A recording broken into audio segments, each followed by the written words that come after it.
তখন এক সাহাবা বলতেছে যে আমার তো 10টা সন্তান, আমি তো কাউকে চুমু খাইনি, আপনি বাচ্চার প্রতি চুমু খেলেন। রাসূল সাল্লাল্লাহু আলাইহি ওয়াসাল্লাম বলছেন বাচ্চার প্রতি যদি তোমার মহব্বত না থাকে তাহলে আমি কি করব?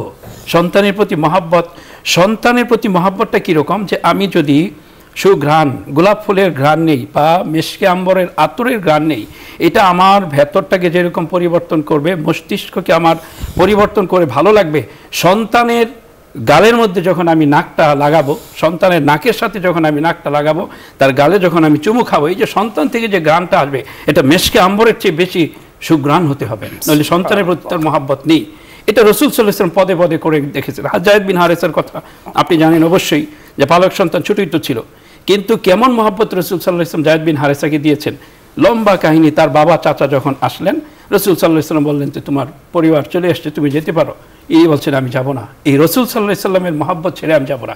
এটা কেন? ছোট বাচ্চা থেকে যে মহব্বত রাসূল সাল্লাল্লাহু আলাইহি ওয়াসাল্লাম যেরকম দিয়েছেন, তিনি এই মহব্বত ছেড়ে যেতে চাননি। মদিনার প্রতিটা শিশু রাসূল সাল্লাল্লাহু আলাইহি ওয়াসাল্লামের চুমু খেয়েছে, রাসূল সাল্লাল্লাহু আলাইহি ওয়াসাল্লামের কাছে এসছে, অনেকবার তিনি চুমু খেয়েছেন, বাচ্চা কুলে নিছে, প্রস্রাব করে দিছেন, কিছুই বলেন না, যে ছোট বাচ্চা সে বুঝে না, আমি জামা পরিবর্তন করতে পারবো, কিন্তু ও তো বুঝে না। এইরকমভাবে তিনি মহব্বতের নজির বাচ্চাদের মধ্যে রেখেছেন। একটা ঘটনা আমি বলে শেষ করছি কথা, যে রাসূল সাল্লাল্লাহু আলাইহি ওয়াসাল্লামের ওফাতের পর বেলাল রাদিয়াল্লাহু তাআলা আনহুকে, বেলাল রাদিয়াল্লাহু চলে গেছেন, যে বেলাল আজান দিবে, রাসূল সাল্লাল্লাহু আলাইহি ওয়াসাল্লাম নামাজ পড়াবেন। এখন রাসূল সাল্লাল্লাহু আলাইহি ওয়াসাল্লাম ওফাত, বেলাল আবেগে যে আজান দিলে তো রাসূল সাল্লাল্লাহু আলাইহি ওয়াসাল্লাম থাকবেন, উনি মদিনা থেকে চলে গেলেন।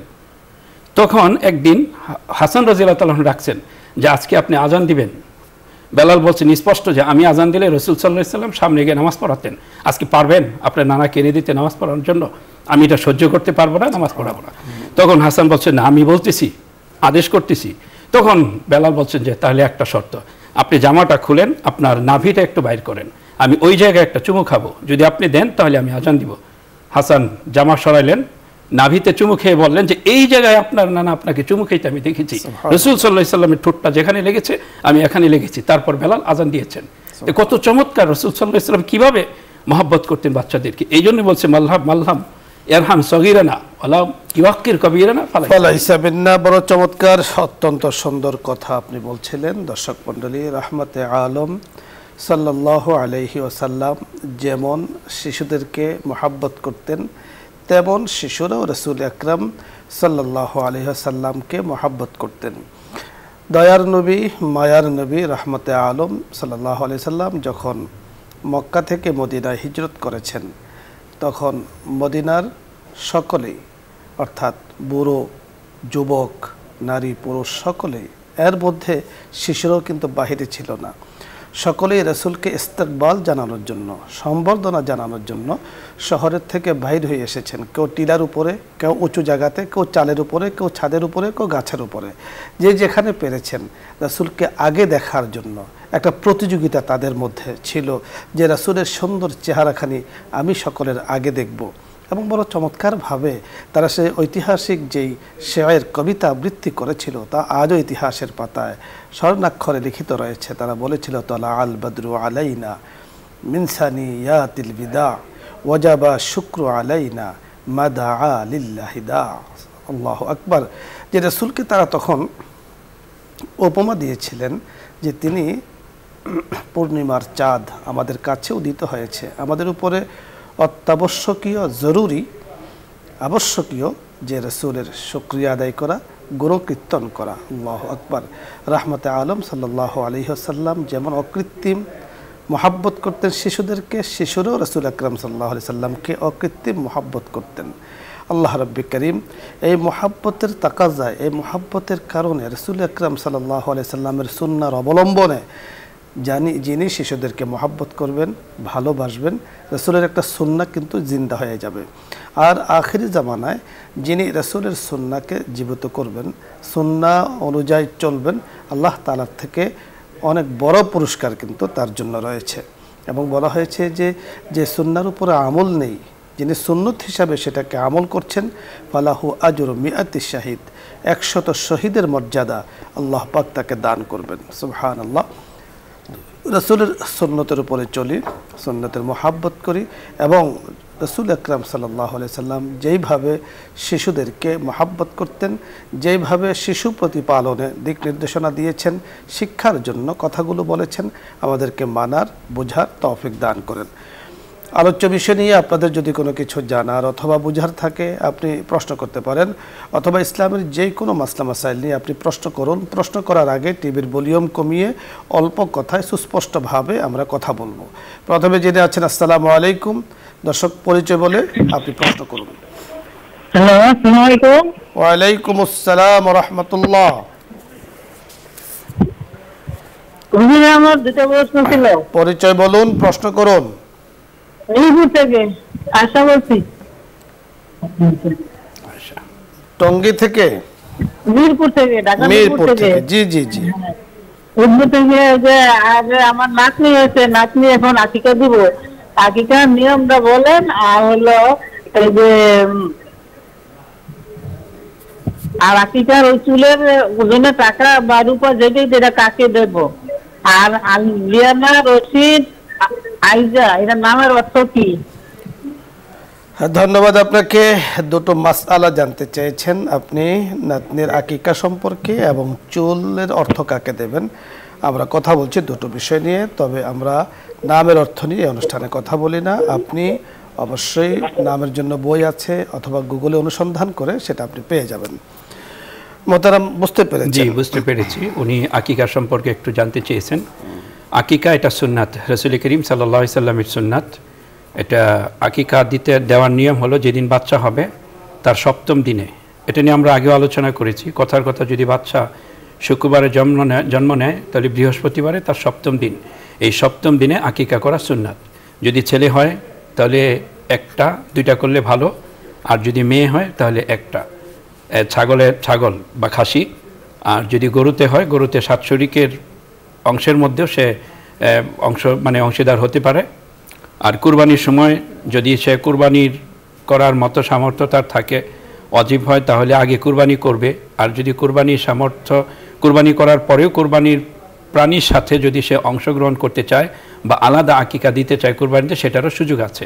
আর গোশতের বিষয় হলো, কুরবানির গোশতের যেই নিয়ম, যেই হুকুম, আকিকার গোশতের এই হুকুম। এই গোশত সে নিজে খেতে পারবে, আত্মীয় স্বজনকে খাওয়াবে, প্রতিবেশীকে খাওয়াবে। এটাই স্বাভাবিক নিয়ম। হ্যাঁ, সুন্দর আপনি বলেছেন। আরেকটি প্রশ্ন জানতে চেয়েছেন যে চুল কেটে। হ্যাঁ, চুলের বিষয়টা হাদিসের মধ্যে যেটা এসছে যে চুল সমপরিমাণ রূপার মূল্য, এটা ওজন করবে কতটুকু হয়, যদি 100 গ্রাম হোক বা 150 গ্রাম হোক, যেটাই হোক, এই পরিমাণ রূপা, মানে রূপার অর্থটা দান করবে। তবে দান করবে যে জাকাত খেতে পারে, জাকাত খাওয়ার মুস্তাহিক এরকম ব্যক্তিকে, গরিবকে দান করবে। মসজিদে দিবে না, মাদ্রাসায় দিলেও একেবারে যারা গরিব এতিম, অর্থাৎ এক কথায় সাদাকা, মাসরাফে সাদাকা, যারা এতিম, অনাথ, গরিব, হতদরিদ্র যারা, তাদেরকে এই অর্থটা দিয়ে দিতে হবে। এই অর্থটা দিয়ে জেনারেল ফান্ড কোনো শিক্ষকের বেতনে দেওয়া যাবে না, অথবা মসজিদ মাদ্রাসার নির্মাণ কাজও ব্যয় করা যাবে না। আশা করছি আপনি বুঝতে পেরেছেন। আমরা পরবর্তী দর্শকের কথা শুনবো। আসসালামু আলাইকুম ওয়া রাহমাতুল্লাহ। ওয়ালাইকুম আসসালাম ওয়া রাহমাতুল্লাহ। জি, পরিচয় বলুন, প্রশ্ন করুন। হুজুর, আমার ছিল, আমি ঢাকা থেকে বলছি। জি, প্রশ্ন করুন। আমি অসুস্থ ছিলের জন্য বাসায় আগুন ঠেকা দিতাম, এটা কিন্তু আমরা জায়গা ঠেকা দেওয়া তো আমরা বুঝতে পারিনি, আরেকবার বলুন। আমি তো অসুস্থ, ঠেকা দিয়ে একটু বাসায় চিকিৎসা করতাম, আগুনের চিকিৎসা করে চিকিৎসা। আপনাকে ধন্যবাদ। কেটে কেটে আসছে আপনার কথাগুলো, বোঝা যাচ্ছে না। আপনি আরেকবার চেষ্টা করুন। পরের দর্শক যিনি আছেন, আসসালামু আলাইকুম।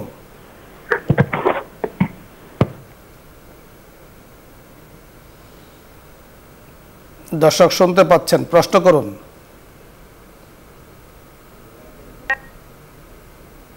আসসালামু আলাইকুম। আসসালামু আলাইকুম। ওয়ালাইকুম আসসালাম ওয়া রাহমাতুল্লাহ। হুজুর, আমার একটা প্রশ্ন ছিল। পরিচয় বলুন, প্রশ্ন করুন। হুজুর, আমার মানে এক বোনকে বিয়ে হয়েছে, ঠিক আছে? এখন 1 বছর সংসার করছে, ছেলে হয়েছে কোনো সমস্যার কারণেই এখন ইয়ে যাইতে চাইতেছে না। এখন আমরা দিতে চাইতেছি কিন্তু ইয়ে যাইতে চাইতেছে না। কি এমন আমল আছে যে করলে আমার কোনো টেনশনে আসলে সুস্থ বোন, এখন মেয়ের টেনশনে আরো সুস্থ হয়ে যাইতেছে। যদি বুঝতে একটু পেরেছি। দেখেন কি জি। এমন আমল আছে করলে যে সংসারটা নিয়ে আপনাকে ধন্যবাদ। আমরা যতটুকু বুঝতে পেরেছি আমরা কথা বলছি, কথাগুলো খুব আস্তে আস্তে কেটে কেটে আসছে, বুঝতে পেরেছেন কিছুটা? হালকা যে বাচ্চা হয়েছে মেয়ের, এখন মনে হয় স্বামীর ঘরে যেতে চাচ্ছে না, এখন আমল চাচ্ছে, এরকম মনে এই ধরনের হতে পারে, হতে পারে। জি জি। তাহলে এটা বাচ্চা হয়ে গেছে, স্বামীর ঘরে যেতে চাচ্ছে না, এখন স্বামীর ঘরে যেতে চাচ্ছে না কেন সেটা আগে জিজ্ঞেস করতে হবে। যদি তার স্বামীর কাছে যাওয়াটা শরআন কোনো তার মানে সমস্যা থাকে সেটা বলে, সেটা দেখতে হবে। এটা দুই ফ্যামিলি বসে আলোচনার মাধ্যমে সমাধান করাটাই কোরআনের আয়াতে এসছে পুরোপুরি স্পষ্টভাবে, যে যদি এরকম হয় তাহলে দুই পক্ষ থেকে আলোচনায় বসবে, মুরব্বীরা যেটা পরামর্শ করে ফয়সালা করবে, আল্লাহ তাআলা এটার মধ্যেই কল্যাণ রাখবেন। হ্যাঁ, আপনি যথার্থ বলেছেন। বিষয়টি যদি এমনই হয় যেমনটি আপনি জানতে চেয়েছেন, আমাদের মা বোনদের অনেক সময় তারা কিন্তু সকল কিছু মুখ খুলে বলতে চায় না বা বলতে পারে না, অথবা অভ্যাস নেই। অনেক সিমটম দেখে সেটা বুঝে নিতে হয়। তো সেক্ষেত্রে যদি শরীয়তে এই ধরনের বিধান কিন্তু আছে, মেয়ে যদি একান্ত যেতে না চায় তার সঠিক কারণ নির্ণয় করে সেই অনুযায়ী ব্যবস্থা নেওয়া, এটা কিন্তু শরীয়তের নিয়ম। অতিরিক্ত বল, অতিরিক্ত শক্তি বা অতিরিক্ত তার উপরে প্রেশার ক্রিয়েট করা কিন্তু এটা একেবারে অনুচিত। আমরা বলবো যে বাস্তবিক কোনো কারণ যদি থাকে তার সাথে আলোচনা, পর্যালোচনা, অনুসন্ধান সকল কিছু করে যদি বিষয়টা আসলে সেপারেট হওয়ার মতো হয়ে থাকে, কোরআনে এবং সুন্নায় শরীয়তে এই ধরনের মাসআলা রয়েছে, তাহলে আলোচনা করে নিতে হবে। আর যদি অন্য কোনো কারণ না থাকে তাহলে মেয়েকে বুঝাতে হবে। অতিরিক্ত প্রেশার দেওয়া এটা কিন্তু উচিত নয়। যেহেতু বাচ্চা হয়ে গিয়েছে সেই বিষয়টিও সামনে রাখতে হবে। বাচ্চার ভবিষ্যৎ আছে, পিতৃ পরিচয় আছে, মাতৃ পরিচয় আছে, অনেক কিছু কিন্তু এর সাথে মানে এর উপরে আছে। আমরা পরবর্তী দর্শকের কথা শুনবো। জি, আসসালামু আলাইকুম ওয়া রাহমাতুল্লাহ। ওয়ালাইকুম আসসালাম ওয়া রাহমাতুল্লাহ। পরিচয় বলুন, প্রশ্ন করুন। আমি নাটোর জেলা থেকে বলতেছি। জি, আমার তিনটা প্রশ্ন। বলুন। প্রথম প্রশ্ন, রোজা রেখে যদি বাচ্চার চুমকা হয় তাহলে কি রোজা হালকা হয়ে যায়? আরেকবার বলুন। রোজা রেখে যদি চুমকা হয় তাহলে কি রোজা হালকা হয়? জি জি। দ্বিতীয় প্রশ্ন, আমার হলো কোমরের সমস্যা, যদি তসমি পরি শুয়ে থেকে তাহলে কি সমস্যা হবে? আরেকবার বলুন। মানে আমার কোমরের সমস্যা, আমি যদি শরীর মানে শুয়ে থেকে পড়ি তাহলে কি সমস্যা হবে? বুঝতে পেরেছি। 3 নম্বর প্রশ্ন বলুন।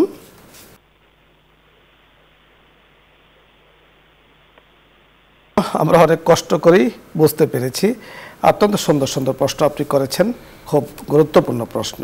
জি, প্রথম প্রশ্ন করেছেন যে রোজা রেখে যদি স্বামী চুমু খায় তাহলে রোজার সমস্যা হবে কিনা। এ ব্যাপারে মানে সমস্যা হওয়া না হওয়া এটা নিজের উপরে সবটাই নির্ভর করবে। যদি এরকম হয় যে সে মানে তার কাম ভাব, শাহওয়াত, উত্তেজনা ভাব নিয়ে চুমু খেয়েছে, এতে যদি তার সমস্যা হয়, মানে যেটা পানি নির্গত হয় চুমু খাওয়ার পরে যেটা হয়, তাহলে তো সমস্যা হবেই, রোজা ভাঙবে। আর যদি এরকম কিছু না হয় তাহলে রোজার কোনো সমস্যা হবে না। সহজ যে বিষয়টি, রোজার জন্য যা যা করণীয়, রোজা যাকে বলা হয় আল ইমসাকু আন তাআমিন নাহার, দিবসে খাবার থেকে নিজেকে বিরত রাখা, ও কাজাইল হাজাত, কাজায়ে শাহওয়াত, অর্থাৎ জৈবিক চাহিদা থেকে নিজেকে বিরত রাখা, একে বলা হয় রোজা।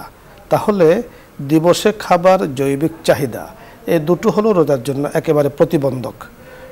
এই দুটোর থেকে 100% দূরে থাকতে হবে। বাকি যে বিষয়টি আপনি বলেছেন, আমাদের মুফতি সাহেব এই বিষয়টি বড় চমৎকারভাবে বলেছেন, যে সেটা হলো কন্ট্রোলের উপরে অনেক কিছু নির্ভর করে। যে শুধুমাত্র আপনি যে কথাটি বলেছেন, চুমুর কারণে রোজা হালকাও হয় না, রোজা নষ্টও হয় না। কিন্তু নষ্ট হওয়ার মতো কারণ যদি পরবর্তীতে তৈরি হয় তাহলে রোজা কিন্তু নষ্ট হয়ে যায়। আশা করছি আপনি বুঝতে পেরেছেন। আরেকটি প্রশ্ন করেছেন কোমরে সমস্যা মনে হয় ওনার, বসে তেলাওয়াতের বিষয়ে সম্ভবত হেলান দিয়ে তেলাওয়াত করা বা এই ধরনের কিছু করা যাবে কিনা। জি, তেলাওয়াতের বিষয়টা এটা তো দাঁড়িয়ে বসে শুয়ে হেঁটে হেঁটে যেভাবে ইচ্ছা পড়তে পারে, এটার জন্য অজু লাগে না। যদি কোরআন শরীফ মুখস্থ পড়ে অজু লাগে না, কোরআন শরীফ দেখে পড়ার জন্য অজু শর্ত, কারণ স্পর্শ করবে সে। এই বৈশা হেলান দিয়ে দাঁড়িয়ে এটা কোনো সমস্যা নেই। কোরআনকে মুখস্থ তেলাওয়াতের জন্য যে কোনোভাবে আপনি তেলাওয়াত করতে পারেন, তবে তেলাওয়াত এমন পরিবেশে করা যে পরিবেশে তেলাওয়াতটাকে মোহাব্বতের সাথে আপনি করতে পারেন, এমন যাতে না হয় মানুষ কথাবার্তা বলছেন আপনি কোরআন তেলাওয়াত করছেন, তো এখানে তেলাওয়াতের একটা বেহরমতি হয়, একটি বিষয়। দ্বিতীয়ত হলো কোরআনকে আপনি যখন দেখে পড়বেন তখন অবশ্যই আপনার ওযু করতে হবে, এবং কোরআনের যে জিলদ আপনার সামনে রয়েছে, তো কোরআনের সম্মান কিন্তু বজায় রাখতে হবে।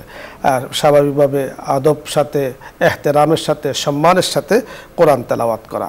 একান্ত যদি আপনি না পারেন, সেখানে আপনি বালিশের অথবা কোনো কিছু সাপোর্ট নেন, এতে কোনো সমস্যা নেই, কিন্তু সম্মান 100% নিজের কলবে, নিজের দিলের মধ্যে রাখতে হবে। পরবর্তী দর্শকের কথা আমরা শুনবো। আসসালামু আলাইকুম ওয়া রাহমাতুল্লাহ। ওয়া আলাইকুম আসসালাম। আসসালামু আলাইকুম। ওয়া আলাইকুম আসসালাম।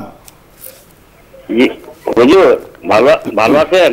জি ভালো আছি, আপনার পরিচয় বললে আরো ভালো থাকবো। মোহাম্মদ আব্দুর রহিম। আব্দুর রহিম, ঢাকা। জি জি জি হুজুর, একটা প্রশ্ন ছিল আমার, যে সমস্ত মহিলারা গান গায়, আমরা গান গাইতে দেখি, গান শুনতে যাই না, কিন্তু শরীরে জানি যে মহিলা গান গায়, তাকে কি আমরা ব্যবসা বলতে পারি? ধন্যবাদ আপনাকে, আমরা বুঝতে দেখি নাই। আপনি সুন্দর বিষয় ঢাকা থেকে আব্দুর রহিম ভাই জানতে চেয়েছেন। আমাদের এখানে আমরা শরীয়ত নিয়ে কথা বলি, শরীয়তের বিষয় নিয়ে কথা বলি। শরীয়তের দৃষ্টিতে গান বাদ্যের বিধান কি, এই বিষয়টি আপনার গান বাদ্যের বিধান, যেমন নারী যদি নারী করে অথবা পুরুষে করে, তাহলে যেটা নাজায়েজ, নাজায়েজ সকলের জন্যই নাজায়েজ। আপনার জানার বিষয় হলো যে গান বাদ্য নাজায়েজ, এই কাজটি যদি কোনো মেয়ে করে, তাহলে তাকে তিনি যে শব্দ বলেছেন, আমি সেটা বলতে চাচ্ছি না, এই শব্দ কি তাকে বলা যাবে শুধু এই কারণে? না না না, একেবারে নয়, একেবারেই নয়। দেখুন, আপনি গুনার কাজ, কেউ যদি গুনাহ করে, তো তাকে ওই গুনাহগার বলে ডাকা শরীয়তে কিন্তু উৎসাহ দেয়নি। একজনে মদ খাচ্ছে, তাকে কি মদখোর বলা, এটা কিন্তু উচিত নয়। মানুষ হিসাবে মানুষের সম্মান আছে। আপনি গুনাহকে ঘৃণা করুন নিঃসন্দেহে, গুনাহগারকে নয়। কারণ শরহুল আকায়েদ নামে একটি কিতাব রয়েছে, মিশকাত শরীফে পড়ানো হয়, সেখানে রয়েছে যে কাসবে কবি কবি, জাতে কবি কবি না। অর্থাৎ সেখানে বলা হয়েছে ব্যক্তির কাজটা হলো খারাপ, তাকে তুমি নিন্দা করো, ব্যক্তিকে নিন্দা করো না। কারণ ব্যক্তি তো আল্লাহ পাকের সৃষ্টি, আল্লাহ পাকের সৃষ্টির মধ্যে কোনো ত্রুটি নেই। যখন সৃষ্টি করেছেন, সৃষ্টি যে কাজটি করছে, ওই কাজের মধ্যে হলো ত্রুটি, ওই কাজটাকে আপনি ঘৃণা করেন নিঃসন্দেহে, কোনো সন্দেহ নেই। তো এখন দেখুন, কেউ যদি নাজায়েজ গান বাদ্যের সাথে যুক্ত থাকে, তো আপনি যে নিষিদ্ধ শব্দটি বলেছেন, আমি বলবো যে নিষিদ্ধ শব্দ যত্রতত্র এই শব্দ যাকে তাকে প্রয়োগ করা উচিত নয়। কারণ ব্যক্তি হিসেবে যেহেতু তার সম্মান আছে, আপনি তার সম্মান বজায় রাখুন। তার কাছে দাওয়াত হিসেবে আপনি তার কাছে কথাগুলো পৌঁছিয়ে দেন, সুন্দর সুন্দর কথাগুলো পৌঁছান, তাহলে দেখা যাবে যে এক সময় আল্লাহ পাক তাকে হিদায়াত দান করবেন। সে যখন বুঝবে যে আমি গুনার কাজ করছি, গান বাদ্যের সাথে আমি যুক্ত, তারপরও আমার এই আব্দুর রহিম ভাই, নামাজি ভাই আমার সাথে কি সুন্দরভাবে মিশছে, আমার সাথে কথাবার্তা বলছে, আপনার সুন্দর কথা বলে, সুন্দর কথার ধরন দেখে এবং আপনার দিলের স্পৃহা দেখে আল্লাহ পাক তাকে হেদায়েত দিতে পারেন। দেখবেন যে কয়েকদিনের মধ্যে সেই পন্থা ছেড়ে দিবে। আশা করছি আপনি বুঝতে পেরেছেন। হ্যাঁ, নিষিদ্ধ কাজে যারা যুক্ত, নিঃসন্দেহে গর্হিত, নিঃসন্দেহে হারাম, নিঃসন্দেহে একেবারে মানে মহা খারাপ যে কাজগুলো, সেটা তো কোনো সন্দেহ নেই। আল্লাহ তাআলা আমাদের সকলকে সব ধরনের গুনাহ থেকে হেফাজত করুন।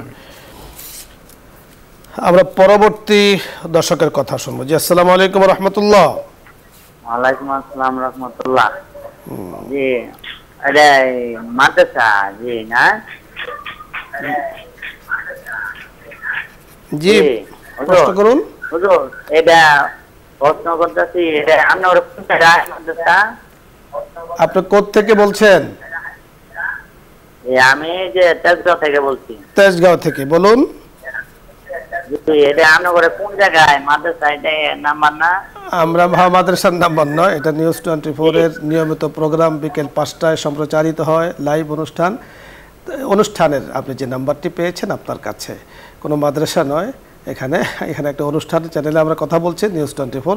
আপনি প্রশ্ন করুন।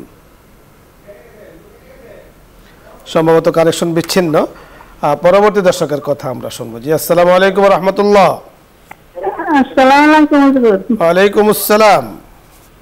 ভালো আছেন হুজুর? আলহামদুলিল্লাহ, আল্লাহ তাআলা ভালো রেখেছেন। পরিচয় বলুন, প্রশ্ন করুন। হুজুর, আমার দুইটি প্রশ্ন আছে। আপনার পরিচয় বলুন, কোত্থেকে আপনি? আমি ঢাকায় থাকি, বাসায় কাজ করি। আমার নাম জোসনা। জি, প্রশ্ন করুন।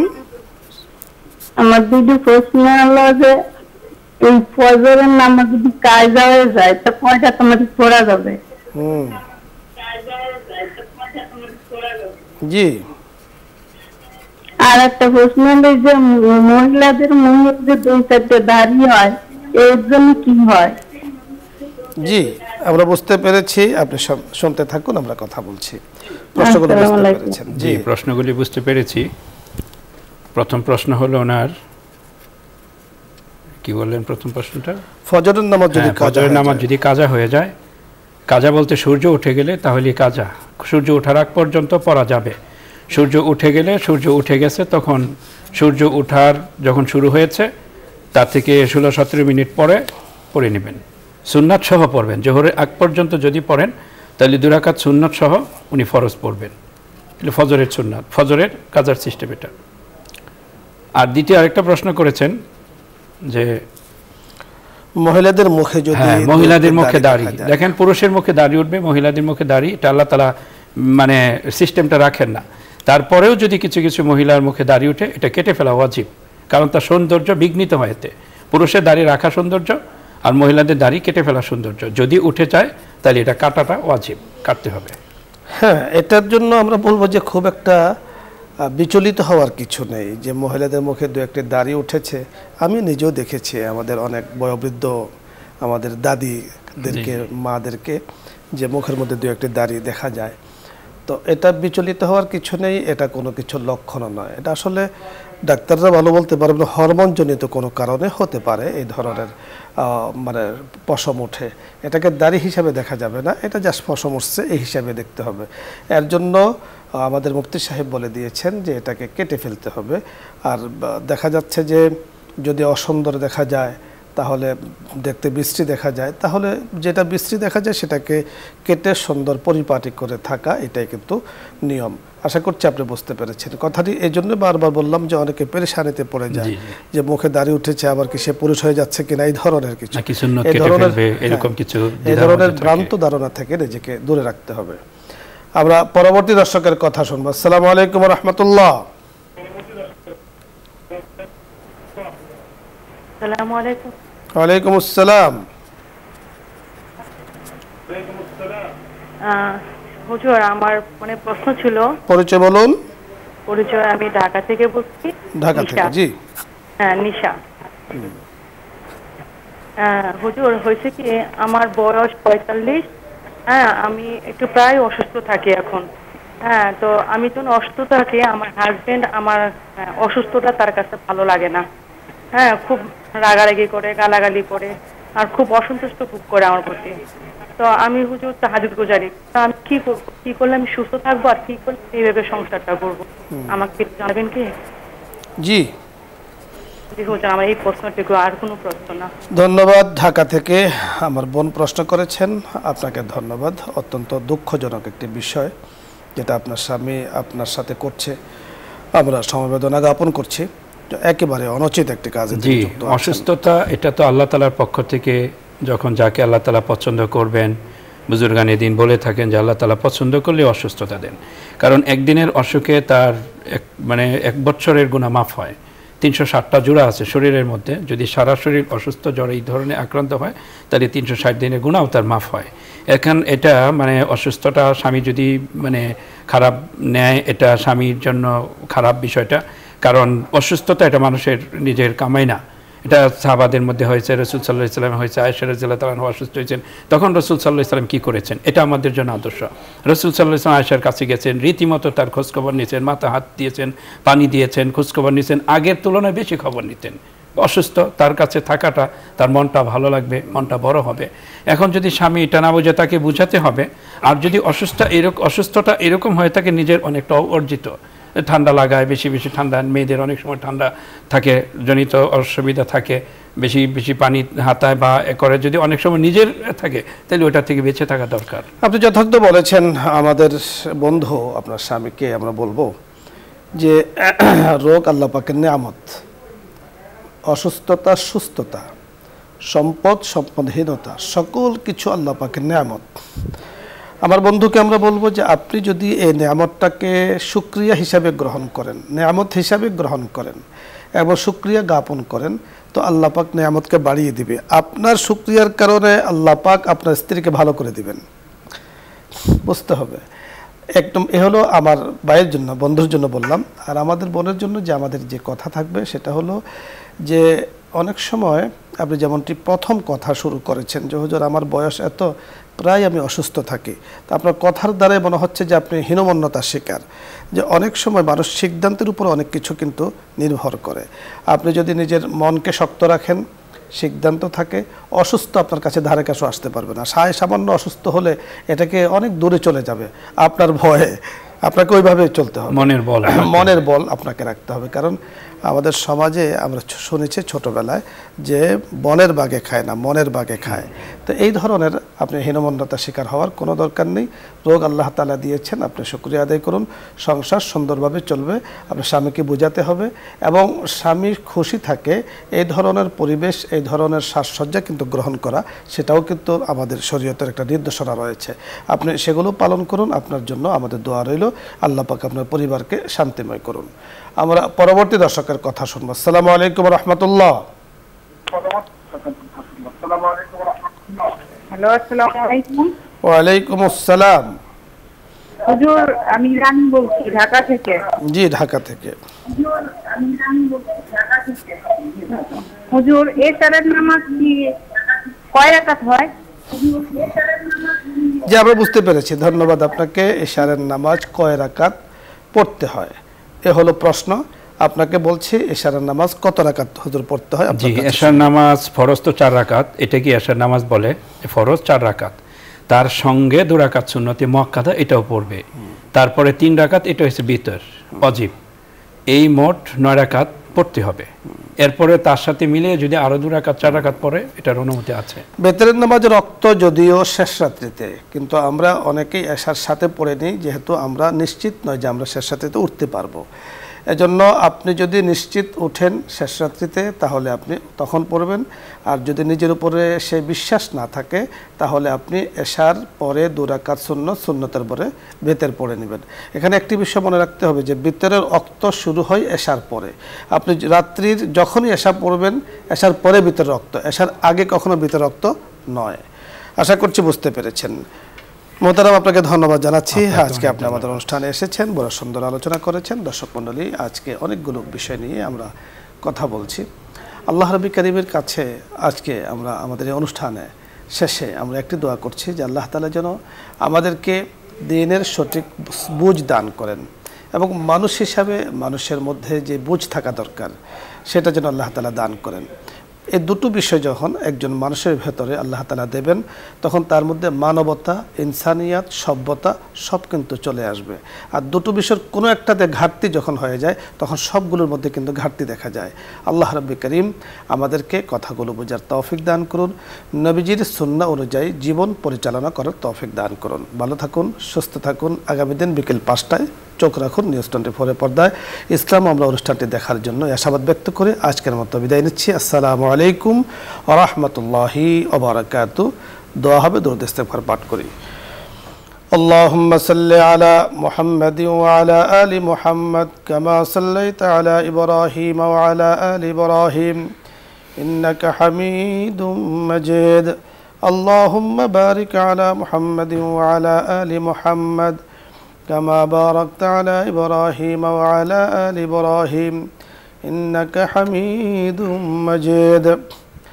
أستغفر الله ربي من كل ذنب وأتوب إليه لا حول ولا قوة إلا بالله العلي العظيم. اللهم صل على سيدنا حبيبنا شفيعنا مولانا محمد وعلى آله وصحبه أجمعين. ربنا لا تزغ قلوبنا بعد إذ هديتنا وهب لنا من لدنك الرحمة إنك أنت الوهاب. اللهم أرنا الحق حقا وارزقنا اتباعه وأرنا الباطل باطلا وارزقنا اجتنابه. اللهم طهر قلوبنا من النفاق وأعيننا من الخيانة وألسنتنا من الكذب والغيبة والسباب. رب العالمين, আমরা অনেকেই আপনার শাহী দরবারে হাত উঠিয়ে আমাদের জিন্দেগির সমস্ত গুনাহ খাতা মাফ ভিক্ষা চাচ্ছি, আমাদেরকে মাফ করে দেন। রব্বুল আলামিন জিন্দেগির সমস্ত গুনাহ খাতা মাফ করে দেন।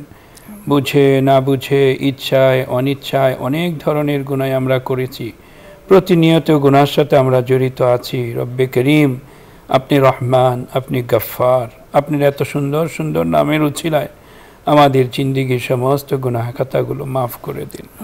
রব্বুল আলামিন, আমাদের অনুষ্ঠানকে নিউজ 24 এর ইসলাম ও আমরা অনুষ্ঠানকে কবুল করে নিন। কিয়ামত পর্যন্ত এই অনুষ্ঠানকে কবুল করে নিন।